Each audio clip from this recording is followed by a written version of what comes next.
Dae-ho Kim wiped the sweat from his forehead as he guided the mining shuttle through the asteroid field. The rocks floated around him like giant gray potatoes, each one potentially hiding valuable metals that could make him rich. He had been working the mines for 5 years now, ever since he left the Earth Defense Corps. The pay was good and nobody shot at him anymore. "Hey, Dae-ho, you see anything good out there?" His partner Hyunwoo's voice crackled through the radio from the main station. "Just rocks so far," Dae-ho replied, steering around a particularly large asteroid. "But the scanners are picking up something strange about 2 clicks ahead." "Strange how?" "Metal, but not the kind we usually find. It's moving." Dae-ho pushed the shuttle forward, its engines humming quietly in the vacuum of space. As he rounded a massive rock, he saw it. A small ship no bigger than his shuttle, tumbling slowly through space. Its hull was a strange blue-green color that seemed to shift in the starlight. Parts of it were torn open, and he could see sparks flying from damaged systems. "Hyunwoo, I've got a ship here. Looks alien." "Alien? Are you sure?" "Pretty sure. It's not like anything I've seen before." Dae-ho moved closer, his heart beating faster. In all his years in space, he had never seen a real alien ship. Most people hadn't. There were rumors of other species out there, but they kept to themselves. The ship was badly damaged. Dae-ho could see a hole in the side where something had hit it hard. His medical training from the Corps kicked in. If there was someone inside, they might be hurt and running out of air. "I'm going to check for survivors," he told Hyunwoo. "Wait, shouldn't we call Captain Lee first? This is way above our pay grade." Dae-ho thought about it. Captain Bo-ra Lee was a good commander, but she followed rules. If there was someone dying in that ship, the rules could wait. "I'll call her after I know what we're dealing with," he said, moving his shuttle next to the alien ship. He put on his spacesuit and grabbed his emergency medical kit. The airlock hissed as it opened, and he pushed himself across the gap between the ships. The alien ship's hull felt warm under his gloves, and it hummed with a strange energy. Finding an opening was easy. The hole in the side was big enough for him to float through. Inside, the ship was dark except for a few blinking lights. The air was thin but breathable, which surprised him. He turned on his helmet light and looked around. The inside of the ship was beautiful. The walls curved like the inside of a flower, and everything was covered in patterns that seemed to move in his light. But he wasn't here to admire alien art. He was looking for survivors. He found her in what looked like a pilot's seat. She was small, about the size of a human teenager, but clearly not human. Her skin was pale blue with patches that looked like crystal. Some of the crystal patches were glowing with a soft purple light, while others were dark. Her breathing was shallow and there was blue blood on her forehead. "Hello," Dae-ho said softly, not sure if she could understand him. "I'm here to help." Her eyes opened. They were large and silver like mirrors. When she saw him, the crystal patches on her skin flashed bright red, and she tried to move away. "Stay back, lesser being," she whispered in accented but clear English. "You cannot touch me, lesser being." Dae-ho felt a spark of anger, but he pushed it down. She was hurt and scared. People said stupid things when they were hurt and scared. "I'm a medic," he said, moving slowly closer. "You're injured. Let me help you." "Humans cannot help Therans," she said, but her voice was getting weaker. "We are beyond your understanding." "Maybe," Dae-ho said, kneeling next to her chair. "But I'm the only help you've got right now." He opened his medical kit and started checking her injuries. The head wound wasn't too bad, but her breathing was wrong. When he scanned her with his medical scanner, he saw that one of her lungs had collapsed. Without treatment, she would die in less than an hour. "I need to perform a procedure," he told her. "It's going to hurt, but it will save your life." She looked at him with those silver eyes. The crystal patches on her face flickered between purple and red. "Why would you help me?" she asked. "Your species means nothing to mine." "Because you're hurt," Dae-ho said simply. "That's enough." He worked quickly, using techniques he had learned in the Corps. Alien biology was different from human biology, but lungs were lungs. He made a small incision and inserted a tube to reinflate her collapsed lung. She gasped as air rushed back in and the crystal patches on her skin began to glow a steady blue. "Better?" he asked. She nodded, looking at him with confusion. "I don't understand. Why risk yourself for me?" "Because it's the right thing to do." Dae-ho bandaged her head wound. "What's your name?" "Villana," she said quietly.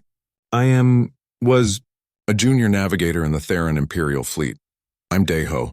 What happened to your ship?" Villana's crystal patches flashed red again, but this time it seemed like anger, not fear. "I tried to warn them," she said. "The peaceful ones. The Kethri. My people were going to destroy them all and I tried to warn them. But I was too late. Tears ran down her blue cheeks. They called it the cleansing. They said the Kethri were getting too advanced, becoming a threat. So you tried to save them? Yes, and for that I am marked as a traitor. If my people find me, they will execute me. Deho felt his radio crackle. Deho, where are you? Captain Lee wants a report. He looked at Velana, who was watching him with those silver eyes. She was young, maybe just a kid by her people's standards. She had tried to do the right thing and nearly died for it. Deho? Hyunwoo's voice came through again.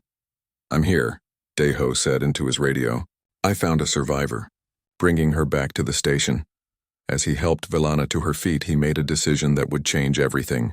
He wasn't going to let this young alien die for trying to save innocent people, even if it meant going against his own government, his own species.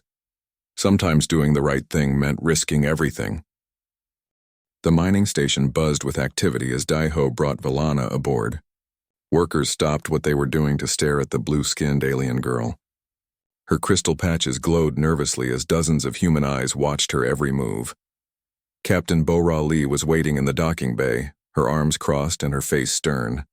She was a small woman, but she commanded respect from everyone on the station. What exactly is this, Kim? She asked as Deho helped Velana down from the shuttle. This is Velana, Deho said. She's hurt and needs medical attention. She's an alien, Captain Lee said flatly. And according to our protocols, any alien contact needs to be reported to Earth Command immediately. Dr. Sujin Choi, the station's medic, pushed through the crowd. She was a kind woman who had worked with Deho before. When she saw Velana struggling to stand, her medical instincts took over. Bring her to the medical bay, she said. I don't care what species she is, she's injured. As they moved through the station corridors, Velana leaned heavily on Deho. Her breathing was still labored, and the crystal patches on her skin flickered weakly. Your people live in metal boxes, she observed, looking around at the station's walls. How do you stand the cold hardness of it? We make it work, Deho said. Humans are good at adapting. In the medical bay, Dr. Choi ran more detailed scans while Velana explained more about her situation. The Theron Empire, she told them, was vast and powerful.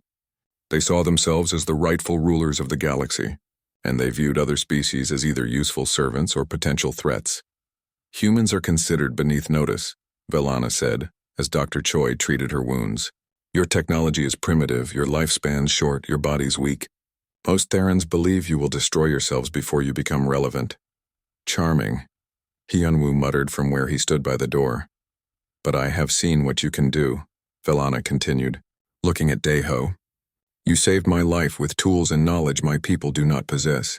How is this possible? We learn by doing, Deho said. We don't give up when things get hard. Before Velana could respond, alarms began blaring throughout the station. Security Chief Jin Song's voice echoed through the speakers. All personnel to emergency stations. Unknown ships approaching the station. Captain Lee burst into the medical bay, her face pale. 3 Theron warships just dropped out of hyperspace. They're demanding we turn over a fugitive. Velana's crystal patches flashed bright red. They found me. How? Deho asked. My ship's emergency beacon. It activates automatically when life support fails. I thought I had disabled it, but... She trailed off, fear clear in her silver eyes. Captain Lee looked between Deho and Velana. I have 300 people on this station. I won't risk their lives for one alien. She's just a kid, Deho said. She tried to save innocent people, and her own government wants to kill her for it. That's not our problem. It is if we have any. Decency left. The argument was interrupted by the arrival of Security Chief Song. She was a tough woman who had served in the military. Before coming to the mining station, Captain, the Therons are requesting permission to board. They say they're looking for a traitor. Tell them we haven't found any survivors, Deho said quickly. I can't lie to an alien warship, Captain Lee snapped. Then don't lie. Tell them you found a damaged ship with no survivors. It's technically true. Her ship was damaged beyond repair. Dr. Choi looked up from her medical readings. Actually, according to these scans, she should have died from her injuries. Her species' physiology couldn't have survived what she went through. But I did survive, Velana said quietly. Because of Deho's treatment, Dr. Choi continued. He used human medical techniques that somehow worked on alien biology. It shouldn't be possible. Captain Lee stared at them all for a long moment. Finally, she turned to Security Chief Song. Tell the Therans we found a destroyed alien ship with no survivors. The wreckage has been disposed of. Song nodded and left to deliver the message, but their relief was short-lived. An hour later, the Therans announced they were coming aboard anyway. They don't trust us, Captain Lee said grimly. We have maybe 20 minutes before they dock. Daeho's mind raced. There had to be a way to protect Velana without putting the station at risk. Then he remembered something from his military training. What do you know about Theran customs? He asked Velana. Why do you ask? Just tell me. Do they have any traditions about honor combat? Velana's crystal patches flickered with surprise. The trial of strength, yes. But that is only between Therans of equal rank. You are human. They would if I made it impossible for them to refuse, Daeho said. If their commander demands you and I claim you're under my protection, he'd have to fight me for the right to take you. That's insane, Captain Lee said. You'd be fighting an alien warrior with advanced genetics and superior technology. Maybe, but it would give us time to think of a better plan. There is no better plan, Velana said sadly. Commander Talvek is leading the boarding party. He is one of the Empire's finest warriors. He has never lost a combat trial. Then I guess it's time for him to learn what losing feels like. Dr. Choi grabbed Daeho's arm. You can't be serious. You'll die. Maybe, Daeho said. But if I don't try, Velana dies for certain. And if the Therans think humans are weak and worthless, maybe it's time we showed them they're wrong. The docking bay trembled as the Theran ships attached to the station. Through the viewport, they could see alien soldiers in gleaming armor preparing to board. Daeho looked at his friends, Captain Lee, Dr. Choi Hyun-woo, Security Chief Song. They were scared, but he could see something else in their eyes. Pride. They were proud of what he was trying to do, even if they thought it was hopeless. Hide Velana, he told them. If this goes wrong, make sure she gets away. And if it goes right? Hyun-woo asked. Daeho smiled grimly. Then we'll have shown the galaxy that humans don't back down from a fight. The airlock hissed open, and Commander Talvek strode into the station. He was tall and imposing, with crystal patches that glowed like stars across his dark blue skin. His armor looked like it could stop a missile, and the weapon at his side hummed with energy. I am Commander Talvek of the Theran Imperial Guard, he announced in a voice like thunder. I seek the traitor Velana. Surrender her now, and no harm will come to your station. Daeho stepped forward, his heart pounding but his voice steady. I am Daeho Kim, he said, and Velana is under my protection. If you want her, you'll have to go through me. The alien commander's crystal patches flashed with what might have been amusement. Very well, human. I accept your challenge. The cargo bay had been quickly converted into a fighting arena. Daeho stood on one side, wearing his simple work clothes and holding a metal pipe he had found in the maintenance locker. Across from him, Commander Talvek towered in his gleaming armor, an energy weapon crackling in his massive hands. This is madness, Dr. Choi whispered to Captain Lee as they watched from the observation deck. Daeho doesn't stand a chance. Maybe, Captain Lee replied. But he's buying us time. On the main screen, a hologram flickered to life. The image showed a magnificent throne room, and on the throne sat the most beautiful and terrifying being any of them had ever seen. Queen Shiara of the Theran Empire had pale blue skin that seemed to glow from within, and crystal patches that sparkled like diamonds. Her silver eyes were ancient and intelligent. How interesting, the queen said, her voice like music. A human challenges one of my finest warriors. Tell me, little human, do you understand what you have done? Daeho looked up at the hologram. I'm protecting someone who tried to do the right thing. That's all that matters. The queen's crystal patches flickered with what might have been surprise. You know you will likely die? Probably. But some things are worth dying for. Fascinating. The queen leaned forward on her throne. Very well. Let the trial of strength begin. Commander Talvek, you may use your armor and energy weapons. The human may use whatever crude tools he can find. Commander Talvek raised his weapon and fired. A bolt of energy shot across the cargo bay, missing Daeho by inches and leaving a smoking hole in the wall behind him. The alien was playing with him, Daeho realized, making a show of his superiority. Stand still, human, Talvek called out. I will make this quick. Instead of standing still, Daeho ran. He dove behind a stack of supply crates as another energy bolt sizzled past his head. His mind raced, trying to think of a way to win. Talvek was stronger, faster, and better armed. But Deho had something the alien didn't expect: experience fighting dirty. In the Earth Defense Corps, he had learned that sometimes the smaller, weaker fighter could win by being smarter. By using the environment, by making the enemy overconfident. He stayed hidden behind the crates, letting Talvek hunt him. The alien commander stalked across the cargo bay, his heavy footsteps echoing in the silence.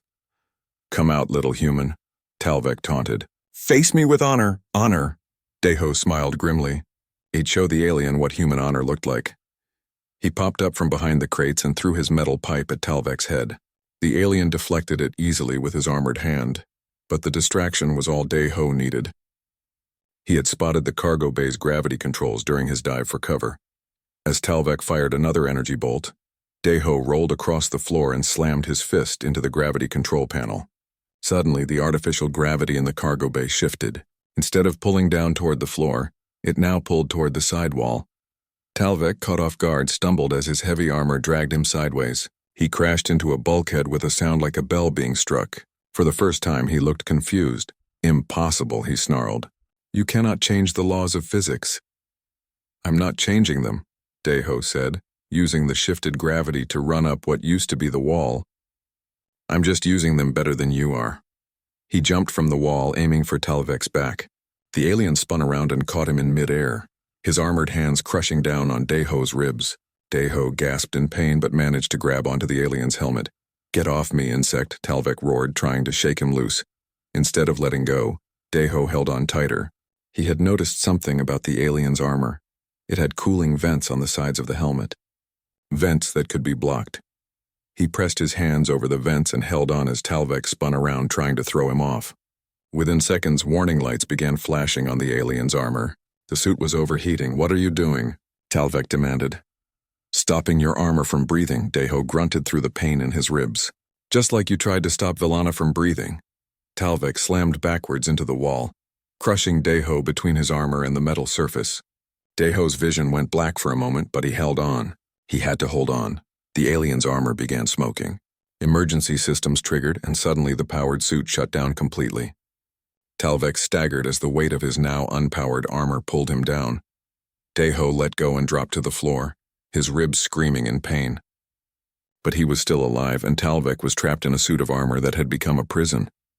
"Yield," Deho gasped, struggling to his feet. "Never," Talvek snarled. He managed to activate his armor's emergency release, and the heavy plates fell away from his body. Underneath, he was still massive, over 7 feet tall with muscles like steel cables. His crystal patches glowed angry red. "Now we fight as warriors should," he said, advancing on Deho with his bare hands. This time, when he attacked, Deho didn't run. He stood his ground and let the alien grab him. Talvek's hands closed around his throat, lifting him off the ground. "You fought well for a human," Talvek said. "But this ends now." Deho smiled through the pain. With his last bit of strength, he reached into his pocket and pulled out a small device, a mining charge barely bigger than his thumb. He pressed it against Talvek's chest and activated the timer. The alien's eyes went wide as he realized what it was. "You're insane," he whispered. "Probably." Deho wheezed. "But I'm also right." The charge beeped softly, counting down from 10 seconds. Talvek threw Deho away from him and scrambled to remove the device, but it was stuck to his skin. In panic, he looked up at the hologram of his queen. "My queen, I cannot remove it. I have failed." Queen Shiara watched this exchange with growing fascination. "Commander, you are defeated. Yield to the human." What? You heard me. Yield." Talvek stared at her in shock, then at Deho, who was struggling to stand. Finally, he knelt on the cargo bay floor. "I yield to the human warrior Deho Kim." Deho deactivated the mining charge, which had been set to make noise, not explode. He had removed the explosive material hours ago, keeping only the timer and beeper. It had been a bluff, but it had worked. Queen Shiara's crystal patches were glowing brighter now, and there was something like approval in her ancient eyes. "By the laws of the trial of strength," she announced, "the human Deho Kim has defeated my commander. He may claim any prize he wishes from the Theron Empire." Deho looked up at the hologram, his body aching but his spirit strong. I want safe passage for Velana and everyone on this station. I want your promise that no Theron will harm them. Granted, the Queen said immediately. But I have a counteroffer, brave human. Come to my throne world as my honored guest. I would very much like to meet the warrior who defeated my finest commander with nothing but cleverness and courage. Captain Lee started to object, but Dae-ho held up his hand. And if I refuse? The Queen's smile was beautiful and terrible. Then you refuse. I do not force my guest to come. But I think you will find our conversation illuminating. Dae-ho looked around the cargo bay, at his friends, at Velana, who had emerged from hiding, at Commander Talvek, who was staring at him with newfound respect. I'll come, he said, but I want guarantees that everyone here stays safe. You have my word, Queen Shiara said, and the word of a Theron queen is absolute. As the hologram faded, Dae-ho wondered what he had just gotten himself into. The Theron throne world was unlike anything Dae-ho had ever imagined. As his transport ship descended through the atmosphere, he stared out at cities that looked like they had grown from the ground itself. Towers twisted up toward the sky like massive trees, their surfaces covered in the same crystal patterns he had seen on Velana's skin. Everything glowed with soft, beautiful light. First time seeing a real civilization, human? Asked his escort, a tall Theron named Cordon. He wore the uniform of the Royal Guard and carried himself with pride, but his crystal patches flickered with something that might have been curiosity. It's impressive, Dae-ho admitted, but not necessarily better than what humans build. Cordon's patches flashed with surprise. How can you say that? Your people live in metal boxes and concrete blocks. You pollute your worlds and fight wars over resources we consider worthless. Maybe. But we also help each other. We try to do better. We don't give up when things get hard. And yet you are here as our prisoner. Guest, Dae-ho corrected. Your queen said I was a guest. Guests who can never leave are still prisoners. The comment hit Dae-ho like a cold wave. What do you mean? Cordon's crystal patches darkened. You are not the first human the Queen has taken interest in. There is a small community of your people here. Scientists, soldiers, artists, all honored guests who came willingly and discovered too late that the honor was a cage. The transport landed in a courtyard near the royal palace. As they walked through corridors that seemed carved from single pieces of crystal, Dae-ho saw other humans. They wore fine clothes and lived in beautiful rooms, but their eyes were empty. They had the look of people who had given up hope. Dae-ho Kim, a woman's voice called out in Korean. He turned to see a middle-aged woman hurrying toward him. She was dressed in elegant robes, but her face was worn with worry. I'm Lady Myung Kang, she said, bowing slightly. I was an ambassador from Earth before I became a permanent guest. The Queen has asked me to prepare you for your audience. How long have you been here? Dae-ho asked. 3 years. I came to negotiate a trade agreement and ended up staying to negotiate for my own freedom. I'm still working on that second part. She led him to a luxurious suite of rooms. The walls were covered in moving patterns of light, and the furniture seemed to flow like water while remaining solid. It was beautiful, but it felt like a beautiful prison. The Queen is fascinated by humans, Mi-young explained as she helped him into formal robes. We puzzle her. She understands strength, intelligence, technology, but she doesn't understand human stubbornness, human loyalty, human hope. So she collects us, trying to figure out what makes us different. And the others? The humans I saw in the corridors? They've adapted. They live comfortable lives here, wanting for nothing except their freedom. Some have even convinced themselves they're happy. A young man entered the room. Another human, barely out of his teens. He had the lean build of an engineer and tools hanging from his belt. This is Sang-ho Yoon, Mi-young said. He was captured during a border skirmish 2 years ago. Now he maintains some of the palace systems. Sang-ho nodded to Dae-ho. I've been studying their technology, he said quietly, trying to find weaknesses. The Therons are powerful, but they think in straight lines. They don't understand improvisation. That's dangerous talk, Mi-young warned. Everything is dangerous here, Sang-ho replied. But I won't stop being human just because I'm trapped in an alien palace. Before they could continue, the doors to the suite opened. Prince Nalthek entered, flanked by guards. He was young for a Theron, but his crystal patches burned with fierce pride. His silver eyes focused on Dae-ho with obvious dislike. So you are the human who defeated Commander Talvek, he said, his voice dripping with contempt. I find that difficult to believe. Believe what you want, Deho replied calmly. It won't change what happened. My mother finds you interesting, the prince continued. She thinks humans might have some hidden value.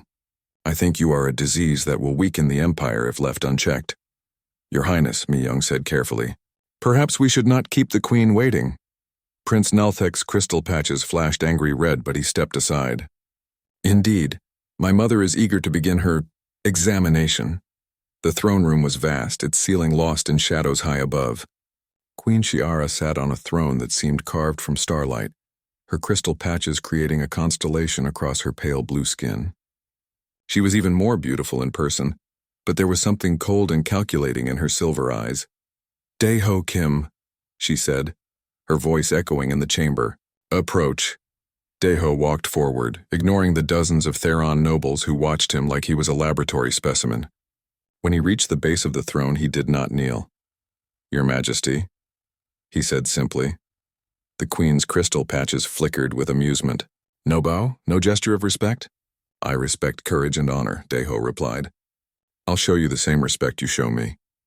Several nobles gasped at his boldness, but the queen laughed, a sound like silver bells. Magnificent, she said. This is exactly what I hoped for. Tell me, human, how did you defeat my champion? I used what I had. He expected me to fight like a Theron, so I fought like a human. And what does it mean to fight like a human? Daeho thought for a moment. It means never giving up. It means using everything around you as a weapon. It means being willing to sacrifice yourself for something more important than yourself. Sacrifice. The queen leaned forward. Yes, that is the puzzle. My species values strength, intelligence, beauty. We understand self-preservation. But humans will die for abstract concepts like honor, justice, love. Why? Because those things are what make life worth living. Even if you die for them? Especially if we die for them. The queen was quiet for a long moment, studying him with those ancient eyes. My empire faces a threat, she said finally. An enemy that our conventional forces cannot defeat. They consume our energy weapons, absorb our shields, turn our own technology against us. My generals are baffled. And you think humans can help? I think human unpredictability might be exactly what we need. Will you serve as my strategic advisor, Daeho Kim? Help me save my people? Daeho looked around the throne room at all the watching aliens, then back at the queen. What about the other humans here? Will you let them go home? If you serve me well, I will consider it. That's not good enough. Free them now, or find someone else to help you. The throne room erupted in angry shouts from the nobles. Prince Nalthek stepped forward, his hand on his weapon. How dare you make demands of the queen? But Queen Shiara held up her hand for silence. Her crystal patches were glowing brighter now, and there was something like excitement in her expression. You would risk your own freedom for theirs? Yes, even though you barely know them. They're human. That's enough. The queen stood from her throne, moving with fluid grace down the steps until she stood directly in front of Daeho. You continue to surprise me, she said softly. Very well. Prove that human methods can succeed where Theron might has failed, and I will free every human in my empire. And if I fail, the queen's smile was beautiful and terrible, then you will all remain my guests forever. As if summoned by her words, alarms began blaring throughout the palace. A Theron officer rushed into the throne room, his crystal patches flashing in panic. My queen, he gasped. The Devourers have returned. A massive fleet has appeared at the edge of our system. Queen Shiara's face went pale. How many ships? Hundreds, Your Majesty. Perhaps thousands. And they're moving toward the throne world. The queen turned to Daeho, her silver eyes burning with desperate hope. It appears your test has arrived sooner than expected, human. Show me what your people can do. The Theron command center was in chaos. Holographic displays showed hundreds of strange ships approaching the throne world. Vessels that seemed to be made of living shadow and crackling energy. The Devourers had arrived. Energy weapons have no effect, reported Admiral Kethvar, his crystal patches flashing with stress. They absorb our plasma bolts and use the energy to grow stronger. Our shields are useless.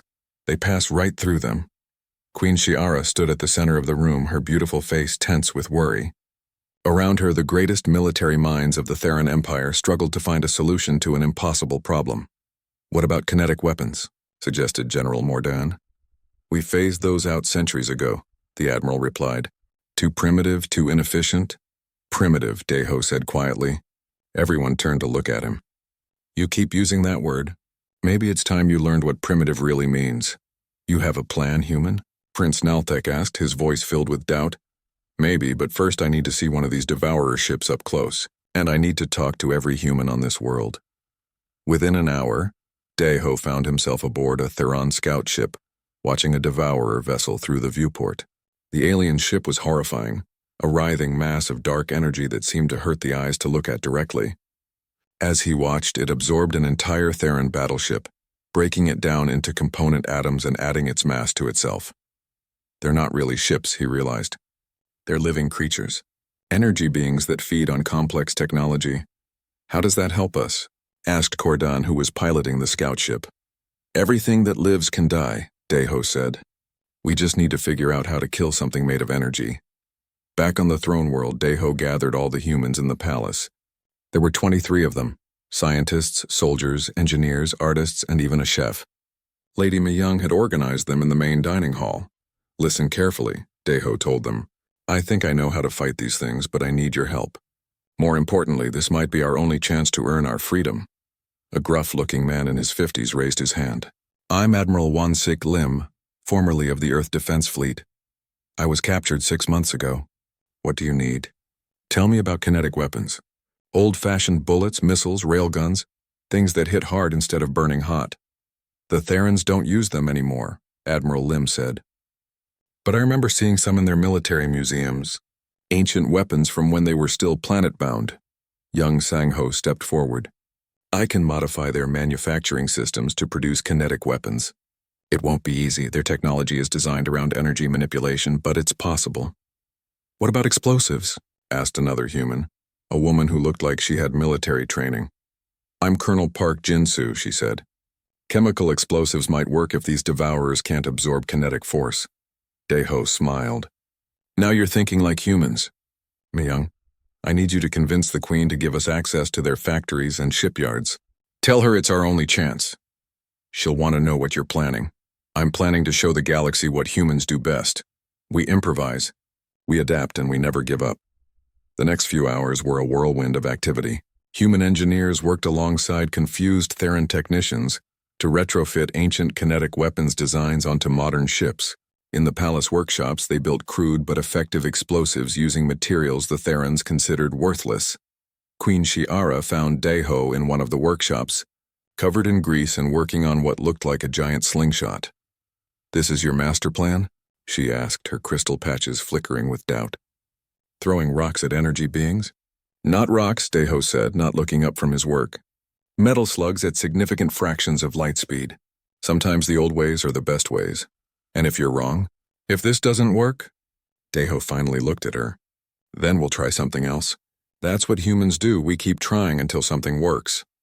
Even if it kills you, especially if it kills us, because someone will learn from our failure and try again. The Queen stared at him for a long moment. I begin to understand why you trouble my son so much. You represent something we have lost in our pursuit of perfection. What's that? Hope. The battle began at dawn. The Devourer fleet had moved into orbit around the throne world, their dark ships blotting out the sun. The first wave of Theron defenders met them with traditional energy weapons and were destroyed within minutes. Then the modified ships arrived. Admiral Lim commanded a group of Theron cruisers that had been fitted with railguns, magnetic accelerators that fired solid metal projectiles at tremendous speeds.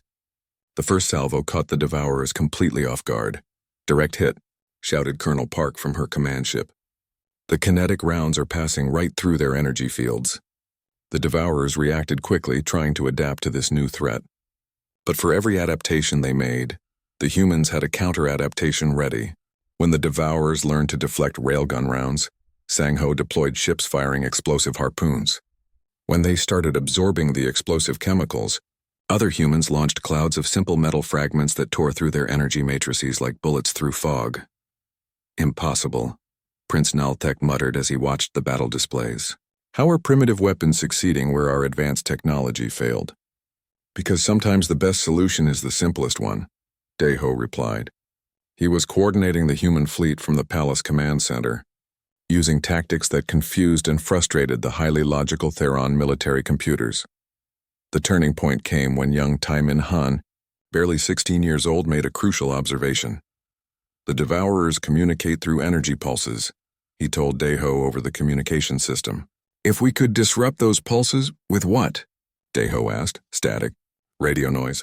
Just random electromagnetic interference. Within minutes, every human ship was broadcasting random radio signals on every frequency they could manage. The effect was immediate.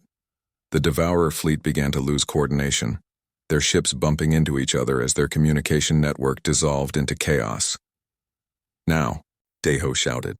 All ships concentrated fire on the largest Devourer. The combined kinetic barrage struck the Devourer mothership like a hammer blow, the massive energy being convulsed, its dark form breaking apart into smaller pieces.